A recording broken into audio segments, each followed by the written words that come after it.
Hola, hola, cordial saludo para todos. Tal cual habíamos quedado en el compromiso anterior, hoy el tema es ¿por qué fracasan las MIPYMES desde el punto de vista de los analistas? Bueno, voy a tratar de hacer en este caso, para el video de hoy, una dinámica un tanto diferente. Voy a tomar la vocería de los analistas, me voy a comportar como uno de ellos y me voy a dirigir a todos ustedes como si fueran un público, un auditorio lleno de emprendedores y empresarios que están escuchando de mí, de nosotros, los analistas, estas problemáticas. Puede que directamente me refiera a ellas puntualmente, puede que me refiera más bien en los términos de los efectos que les causa en sus unidades de negocio.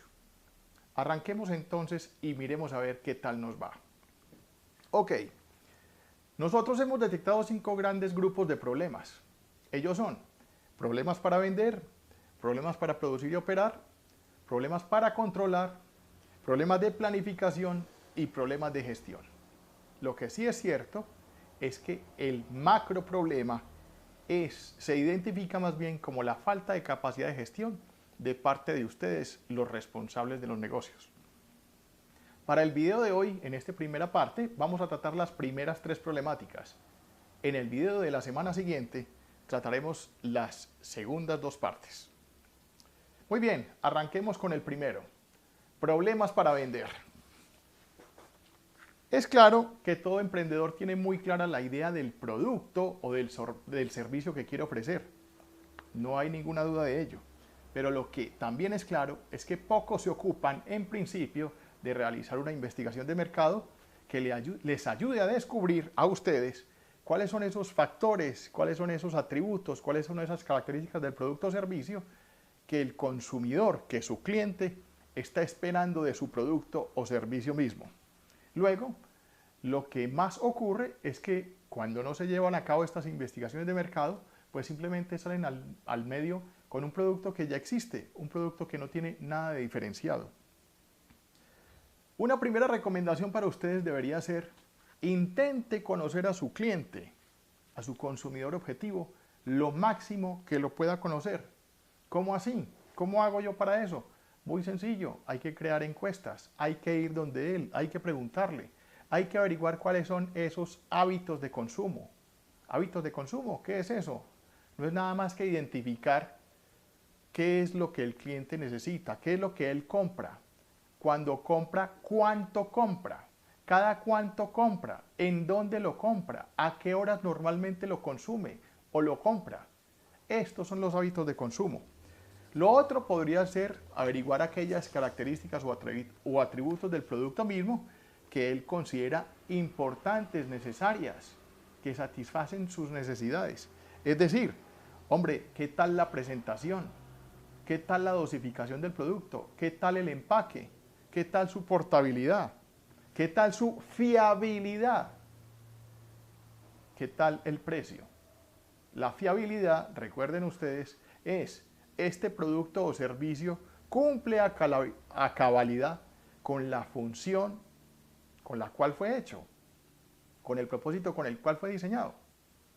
Esa es la fiabilidad. Muy bien. Lo otro es, pocas veces se ha detectado en sus unidades de negocio que se encarguen de realizar un plan de mercadeo y ventas. Si no hay plan de mercadeo y ventas, quiere decir que no hay nada, no hay una bitácora, no hay una ruta, no hay un plan de ruta que me diga, que nos diga, que les diga a ustedes los empresarios, cómo van a crecer, de qué manera, qué productos van a impulsar, cuándo van a sacar un nuevo producto, de qué manera lo van a promover, a dónde lo van a establecer, hacia quién va dirigido, qué cantidad van a proyectar producir. Ese es el plan de mercado y ventas y pocas veces lo llevan a cabo también. Si no hay plan de mercadeo, quiere decir que mucho menos hay segmentación y tampoco hay entonces ese nicho o grupo de personas a quien va dirigido. Luego, la primera sugerencia sería esa: hay que segmentar el mercado. ¿Este producto es acaso para todo el mundo? ¿Cualquiera lo puede consumir? ¿De cualquier estrato, de cualquier edad, en cualquier condición de salud? ¿En cualquier parte donde se encuentre? ¿El producto no requiere ningún tipo de cuidado específico para que no se deteriore? Todo eso es necesario considerarlo. Recuerden, si no hay plan de mercadeo, eso quiere decir que tampoco hay segmentación y eso quiere decir que mucho menos se identifica el nicho del producto. La primera sugerencia siempre va a ser, y debiera ser un mandamiento para cualquier empresario, conoce hasta donde te sea posible lo máximo a tu cliente, a tu consumidor objetivo. Es triste también echar de ver que al no existir ese plan de ventas o ese plan de mercadeo, la fuerza de ventas está poco preparada.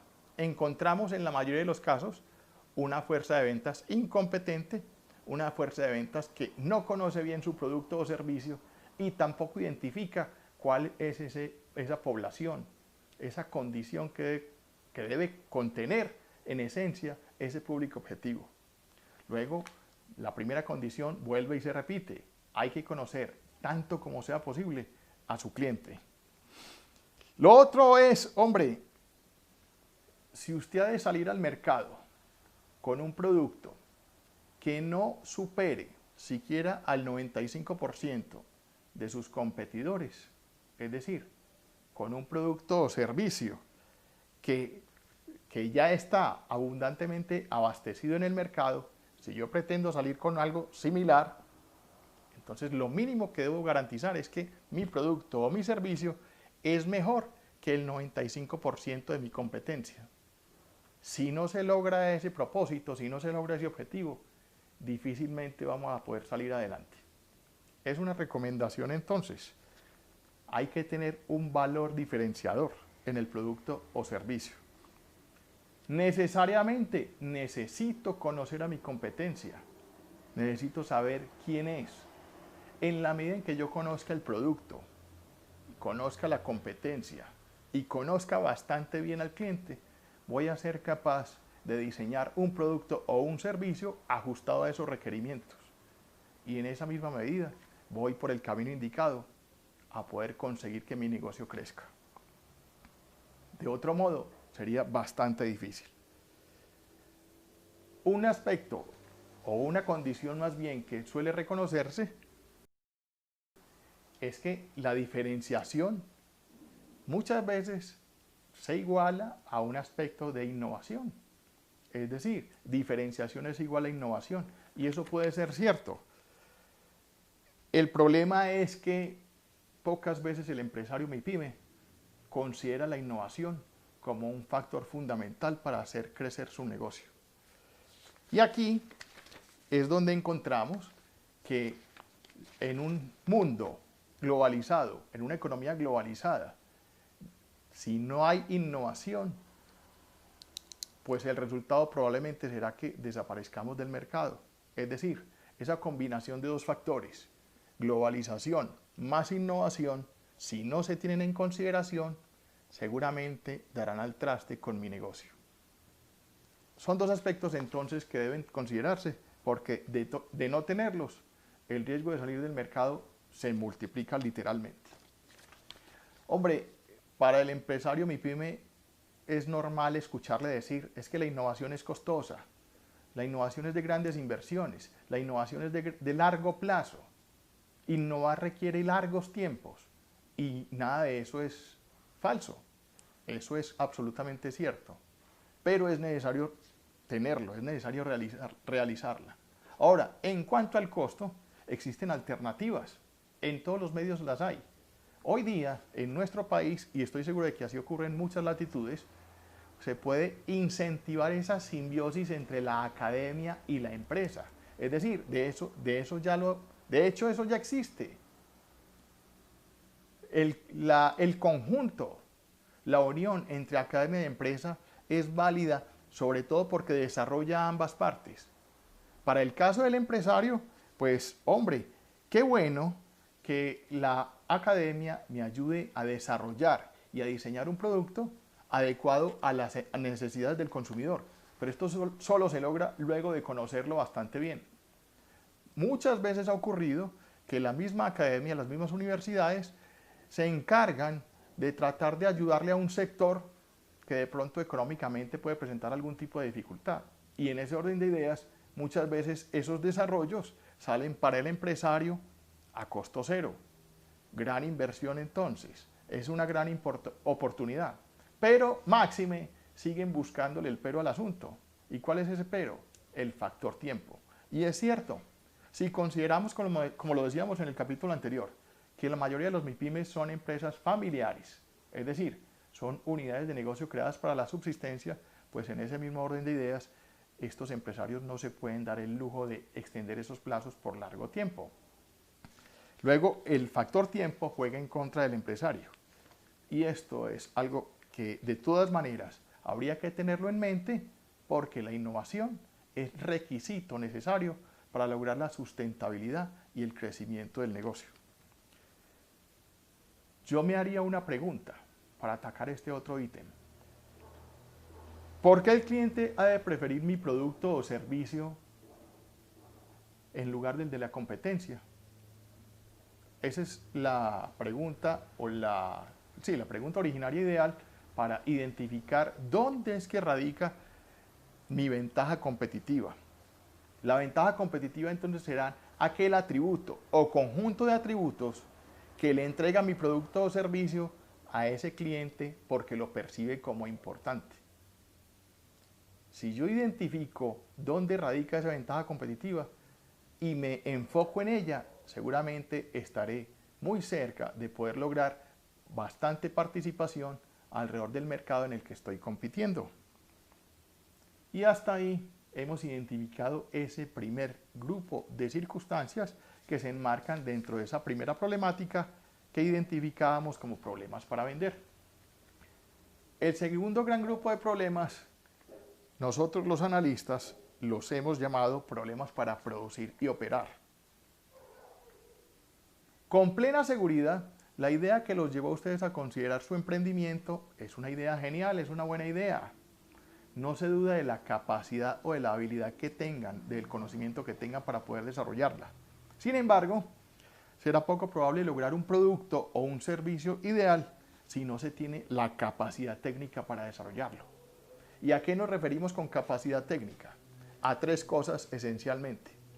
Que contemos con la capacidad tecnológica de procesamiento, es decir, que contemos con la maquinaria, equipos, utensilios, herramientas que sean necesarias para poder desarrollar el producto, para poder prestar el servicio. Segundo, que no tengamos ningún tipo de limitaciones. Y en este sentido estamos hablando de limitaciones físicas, por tamaño del producto, por peso del mismo, por dificultad para prestar el servicio. No sé, estamos hablando de distancias probablemente. Y tercero, y no menos importante, que contemos realmente con una capacidad de producción eficaz o efectiva en nuestras instalaciones. Es decir, que seamos capaces de atender la demanda del mercado, que no vayamos a fallar, porque si se incumple al cliente, si desmejoramos los niveles de servicio, esto también podría dar al traste con el emprendimiento. Los resultados serían muy negativos. Por otro lado, definitivamente yo no puedo desconocer el sector en el que estoy. En este caso, hace mucho rato que en nuestro medio escuchamos esa palabra que no es esnobismo, que ya es incluso hasta bastante acogida, por lo menos en términos de administración, y esa palabra se refiere al benchmarking. Es decir, yo tengo que saber quién es el mejor en mi sector, quién es el que está marcando la parada, quién es el que lo hace de mejor manera. Y contra ese es que me voy a comparar. Yo jamás podré darle la espalda al sector, jamás podré darle la espalda a mi competencia. Si yo desconozco la competencia, seguramente entonces ellos van a pasar sobre mí, yo voy a quedar rezagado y finalmente perderé mercado y desapareceré del medio. Y esto no es lo que necesitamos. La finalidad entonces sería, en estos términos, estar siempre en la jugada, compararme contra el mejor, mirar cómo lo hace y tratar de emular lo mismo que ellos hacen. Es indiscutible que para un emprendimiento que recién comienza, pues hay una limitación grande de liquidez, es decir, la capacidad económica o la capacidad de tener efectivo es mínima. Y en ese orden de ideas, esto nos puede dificultar de algún modo la posibilidad de suministros adecuadamente. Es decir, al no tener capacidad económica, se nos pueden presentar dificultades de suministro. ¿Qué hacer entonces en ese orden de ideas? Lo ideal sería, logre usted de alguna manera convenios con su proveedor. ¿Cómo se logra un convenio con el proveedor? Hombre, venga, me siento yo como comprador, con usted como vendedor, y vamos a hacer un acuerdo de consumo, un acuerdo de pagos, fijemos unos plazos de entrega y unas maneras de pago. Si yo me comprometo a comprarle, usted se compromete conmigo a venderme a precios diferenciados y favorables. Esa puede ser una alternativa. La otra, que también es bastante probable, es ¿qué de malo hay en que yo me asocie con mis colegas competidores y nos juntemos todos para fortalecernos, crear una verdadera fuerza? Es decir, tener poder de negociación. Si yo me alío con mi competidor, y basta de temores, alejemos los temores o los riesgos de que es que me van a copiar, que es que van a saber qué es lo que yo hago. No, nada de eso. Más bien piense en que al conciliar esta alianza lo que estamos haciendo es crear fuerza, tener poder de negociación. Piense que usted individualmente puede que se le dificulten las cosas, pero como la unión hace la fuerza, es posible entonces que para todos se logren beneficios mayores. Ahí les hemos dado entonces dos posibles estrategias para ganar poder de negociación y que se superen esas dificultades de suministro. Lo otro que está dentro de este gran grupo son estos problemas de eficiencia. Hombre, hay que aprender a manejar con disciplina los recursos de la compañía. Cualquier compañía, independiente del tamaño que tenga, tiene recursos limitados. Y en ese orden de ideas hay que saberlos manejar controladamente. Hay que saberles sacar provecho, el máximo posible, pero sin atentar nunca contra la calidad del producto o sin atentar contra la integridad de las mismas personas colaboradoras o de sus mismas máquinas y equipos. A veces, por tratar de forzar la maquinaria del equipo, podemos deteriorarla o en el mejor de los casos, hacemos que se descompensen estas máquinas, que se desbalanceen, que se desequilibren, que ya no den la dosificación que necesitamos o que no nos entreguen las medidas o las condiciones que exige el medio. Hay que tener entonces cuidado con esto. Maximizando el recurso, maximizamos la eficiencia y con seguridad que obtenemos un producto final al menor costo posible. Y esto aplica también para el sector servicios. Si tenemos el recurso limitado, hay que planificar bien cómo es que se hace uso de él. Hay que minimizar los costos. ¿En qué sentido? De desplazamiento, de transporte. Hay que aprovechar al máximo esas reuniones con nuestro cliente y tratar de darle la máxima utilidad al tiempo, que es lo que más se evalúa cuando estamos hablando de servicios. En resumen, no descuide detalle, no se relaje y monitoree permanentemente aquellos procesos, sobre todo en sus puntos críticos. De esa manera, seguro que las cosas irán mejor.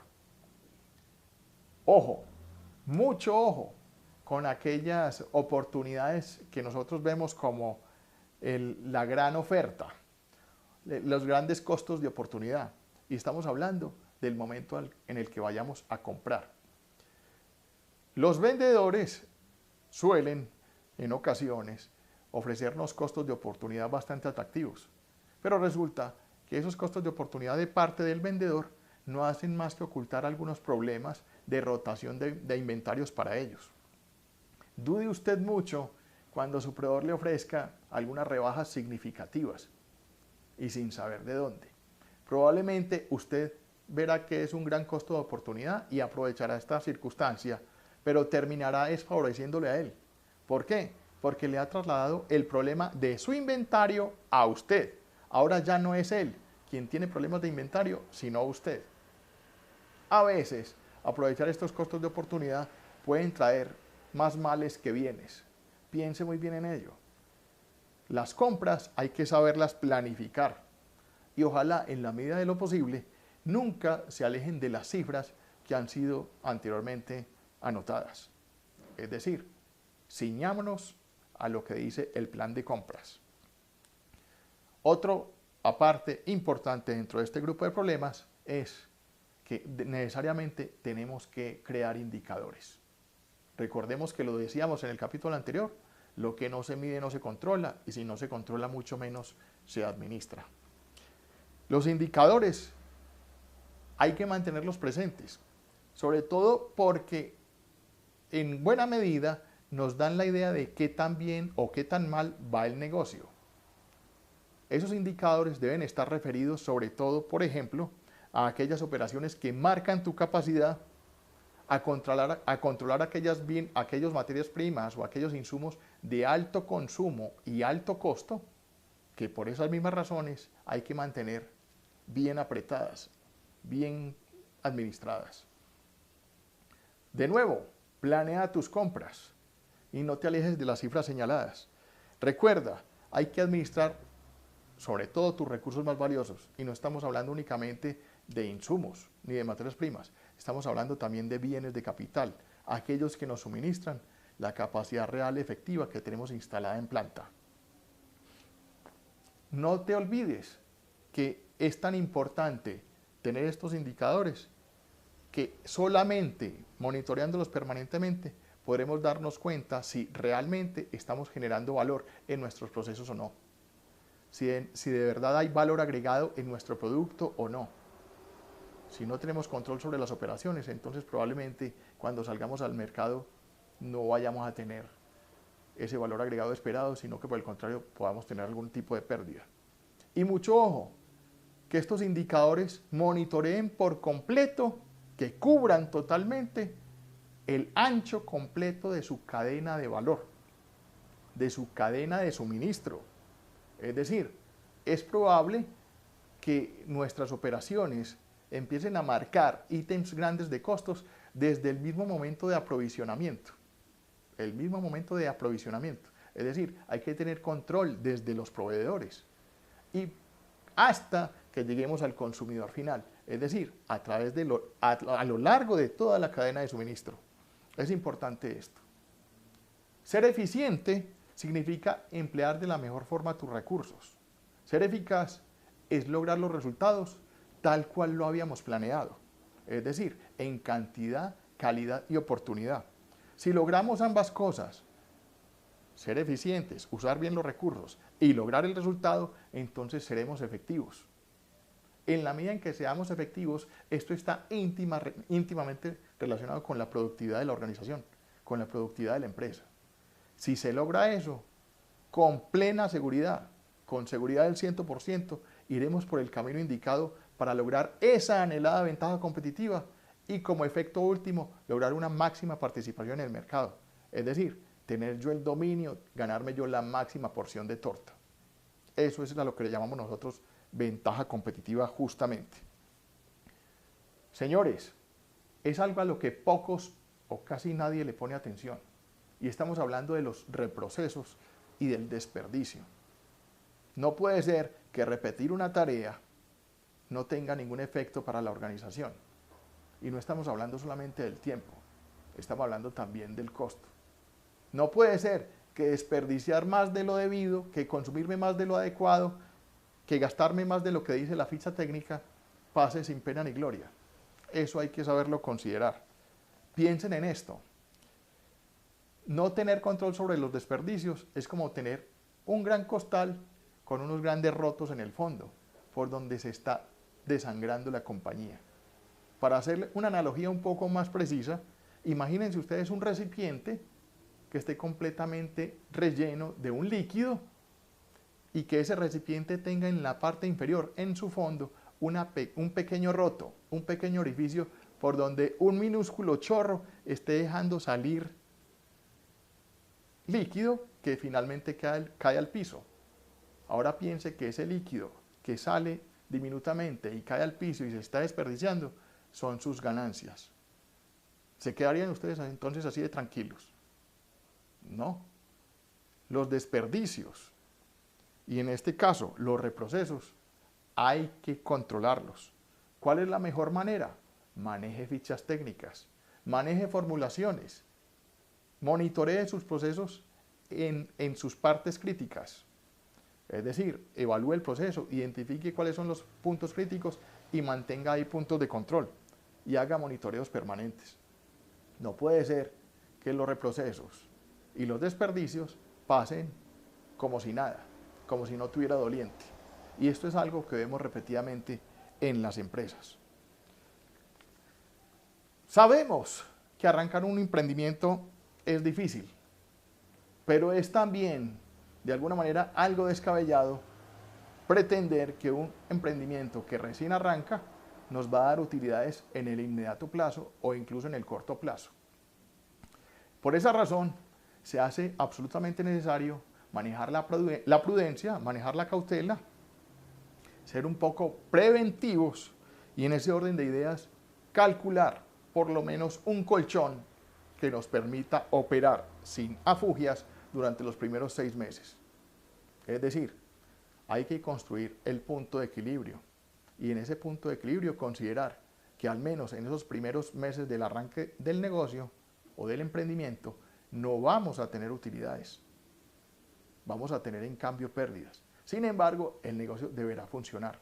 Para esto entonces, desde el comienzo, y eso nos da, esa información nos la entrega el punto de equilibrio, vamos a tener que tener claro cuáles son esos capitales de colchón que vamos a tener que manejar mientras ese emprendimiento, mientras esa unidad de negocio empieza a dar los réditos que esperamos de él. Mucho cuidado, porque ese colchón debe cubrir completamente los costos operativos del negocio, lo que los contadores llaman costos fijos, durante el tiempo necesario mientras logramos la estabilización.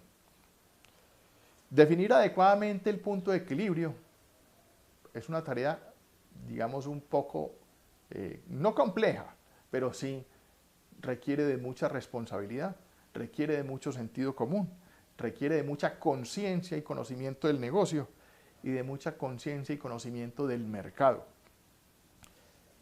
Solo de esta manera podremos entender que el punto de equilibrio, sobre todo hay una circunstancia que vale la pena aquí señalar, y es que en la medida en que ustedes participen activamente en la construcción de ese punto de equilibrio, entonces habrá una conciencia bastante clara de qué esperar durante esas primeras etapas del emprendimiento. El punto de equilibrio se convierte entonces también en una herramienta de decisión. ¿Por qué herramienta de decisión? Porque nos ayuda a entender si aún conociendo las cifras estamos dispuestos a continuar o no con el negocio. Es así de claro, es así de importante. El punto de equilibrio no es más que aquella meta o aquella cifra a la que yo debo llegar sin tener pérdidas, pero tampoco ganancias.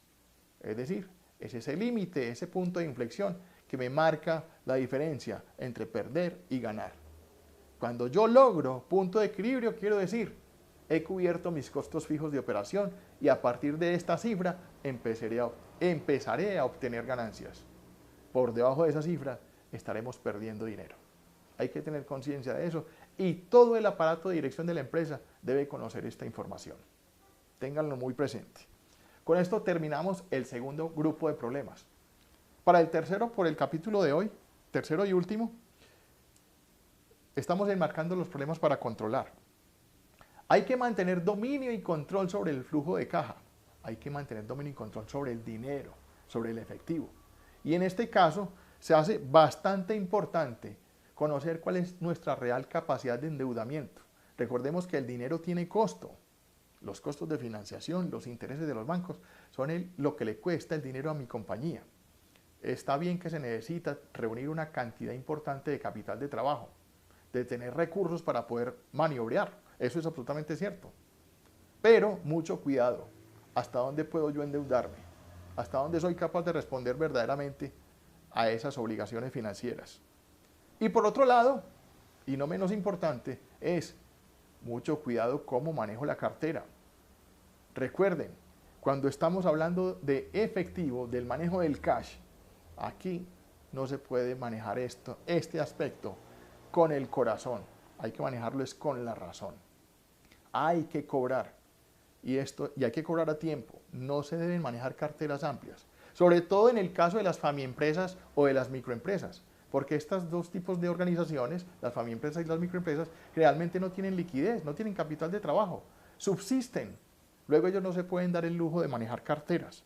Ellos normalmente tienen la plata mínima ajustada para garantizar la operación de negocio. No más allá.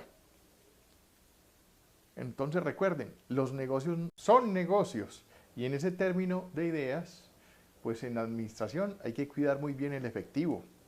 El dinero se maneja es con la razón, no con el corazón. Mucho cuidado entonces con la plata, con el manejo del dinero. Es indiscutible que en las MIPYMES, por ser muchas de ellas de carácter familiar, pues hay bastante cercanía, hay bastante confianza. Esa cercanía se traduce a veces en excesos de confianza que propician un marco, un ambiente ideal para que se generen en muchas ocasiones fraudes. Es cierto. Se exceden las confianzas, no hay controles, el marco es ideal, el escenario es propicio y hay entonces circunstancias un poco difíciles de manejar, dado la afinidad familiar, pero el fraude se da y esto hay que controlarlo. El control debe ser inmune a los lazos familiares y se debe aplicar de manera tajante e incondicional. Una vez se revele una situación de fraude indeseada, por supuesto, hay que tomar cartas en el asunto. ¿Por qué? Porque la prioridad número uno es velar por la unidad del negocio. Otro aspecto importante, los estados financieros. Resulta y sucede que los estados financieros no son algo alternativo, no señores. Los estados financieros son obligatorios. Se obliga una empresa para que sea establecida formalmente a llevar estados financieros. Estamos hablando del balance general, del estado de pérdidas y ganancias y del flujo de caja, que son los tres estados básicos elementales y que deben ser permanentemente llevados por un contador, por supuesto. El estado financiero, además de proveernos alarmas o indicaciones respecto a cómo vamos funcionando, se convierten en una herramienta de control. Y adicional a eso, son la carta de presentación ante los bancos, ante las entidades de carácter financiero. Ellos dan cuenta de qué tan formales somos, de qué tan serios somos, de qué tanto compromiso tenemos con la organización. Recuerden que los estados financieros manejan un lenguaje universal, el signo pesos, el dinero. El dinero es un lenguaje universalmente entendido en cualquier parte del planeta. Entendamos también, de paso, que los estados financieros nos proveen el punto básico o momento cero a partir del cual podemos proyectar nuestros presupuestos, podemos hacer nuestras proyecciones. Muy bien. Por otro lado, mucho cuidado con las compras desproporcionadas. Las malas compras originan problemas. Cuando estamos hablando de malas compras, hacíamos referencia anteriormente, estamos hablando también de mucho cuidado con aprovechar esos famosos costos de oportunidad. Mucho cuidado con comprar más de lo que se debe. Mucho cuidado con producir más de lo que se requiere. Y mucho cuidado también de la manera como compramos maquinaria o equipos o herramientas, a veces sobredimensionándolos. No tiene cabida, no tiene razón de ser comprar un equipo con vasta capacidad si nuestra demanda no es así de grande. Otro aspecto a considerar son las compras desproporcionadas.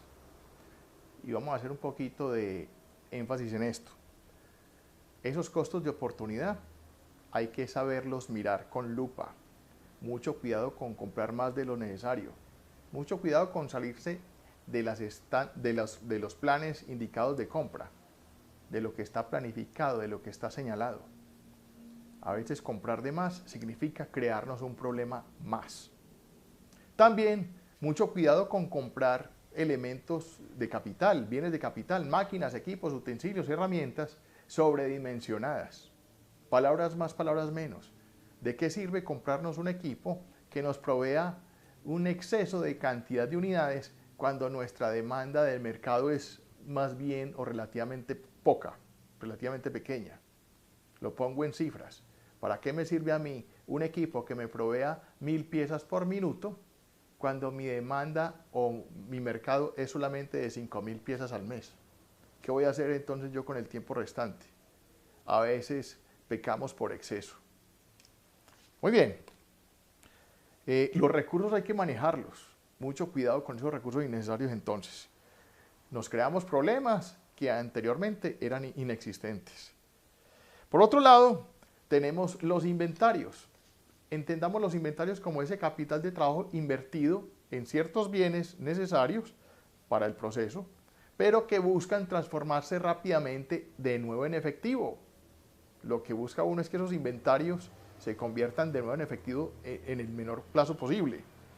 En ese orden de ideas, el exceso de inventario es un gran problema, no solamente por su cuidado, su manutención, su control, su administración, sino también porque estamos pecando por ineficientes. Lo reconozco, es un síntoma que reconocemos nosotros los analistas. Cuando una empresa tiene excesivos inventarios, está reflejando su grado de ineficiencia. Hay que tener un control del inventario, hay que tener una medida del inventario balanceada, equilibrada, de tal manera que no atentemos contra el capital de trabajo, ni mucho menos contra los niveles de servicio. ¿Dónde está ese punto? Cada organización lo debe prever, lo debe identificar, porque depende de la naturaleza de su producto o servicio y también de sus clientes. Ok, recordemos, un inventario en exceso causa sobrecostos que atentan directamente contra la utilidad de la empresa. Así los contables o financieros consideren al inventario como un capital líquido, la verdad es que hoy en día poco se da el trueque. Esa era una estrategia o una operación que relata la historia, se hacía en antaño. Hoy para nada o casi nada se da el trueque, aunque debería ser posible. Yo lo considero así. Bueno, y hablando de liquidez, no hay nada más peligroso que manejar la caja menor de la compañía como si fuera mi billetera personal, como si fuera aquella billetera donde yo saco el dinero para atender todos los gastos de manutención de mi familia. Eso jamás debe de pasar. Yo sé que muchos de ustedes, empresarios MIPYMES, tienen esa debilidad. Sacan el dinero para la manutención de los recursos de la compañía. Eso no debe ser así. Para controlar esto, para contrarrestar esto, hay una medida muy sencilla. Fíjese un sueldo que sea real, ajustado a las realidades de su empresa, de su compañía. Fíjese un sueldo así y hónrelo, respételo, manténgalo, venérelo, manéjelo así. Solo de esa manera usted está dando a entender que su empresa es verdaderamente un negocio, una empresa y no una tienda, no un almacén del barrio. No lo digo despectivamente, lo digo porque hay que hacer claridad entre lo que es una empresa y lo que es una tienda. Por último, es necesario tener visión de largo plazo. Y en ese orden de ideas, entonces es necesario elaborar presupuestos. La indicación no es solo una, que ojalá participen en la elaboración del presupuesto todos los líderes o directores de área. Ellos deben ser conocedores y deben ser diseñadores de esos presupuestos. Es decir, los presupuestos se deben hacer con criterio técnico, considerando todas las áreas operacionales de la empresa y considerando las realidades del negocio. ¿A qué me refiero yo? Que las cifras tienen que ser aterrizadas. Deben ser cifras que representen un reto, pero que sean alcanzables. Eso es todo. Si no hay presupuestos, no hay ideales de crecimiento, no hay sueños, no hay ideales de sostenibilidad. Luego, ¿cuál sería el propósito de la compañía? Muy bien, hasta aquí nuestro video por el día de hoy. En el próximo video veremos las otras dos fuentes de problemas que hacen parte de este marco de los analistas. Les agradezco mucho su tiempo, les agradezco mucho su atención. Gracias por seguir acompañándome. Para cualquier inquietud, comentario, sugerencia o crítica, como siempre digo, en la parte inferior, en la descripción del video, encontrarán todos mis datos de contacto. Suscríbanse si aún no lo hacen. Regálenme un like si les ha gustado este video. Y los espero en la próxima. De nuevo, gracias por su atención.